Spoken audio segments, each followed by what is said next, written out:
البطولة طبعا قوية ومن أقوى بطولات كأس الأمم اللي هتبقى في التاريخ أنا أتوقع يعني.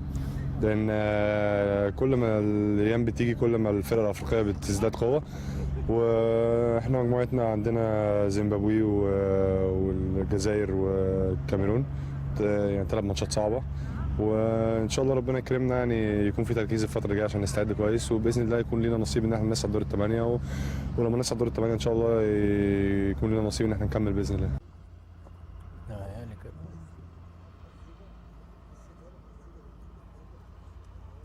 يعني مصر ثقل في القارة الأفريقية، وعندما تشارك فبتشارك عادة من أجل المنافسة وليس من أجل التمثيل المشرف.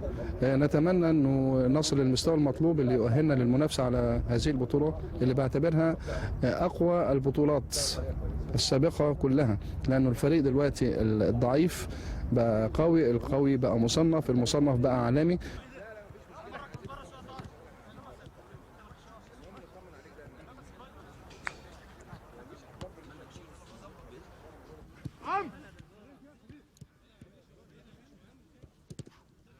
الماتشات الجايه دي اللي هي تجيب لنا بقى هنشوف احنا عاملين ازاي مع فرق قويه، جنوب افريقيا والسويد، وبعدين عندنا دوري في البحرين، وبعدين عندنا تونس. فالماتشات دي هتبين هنعمل ايه ان شاء الله في تونس.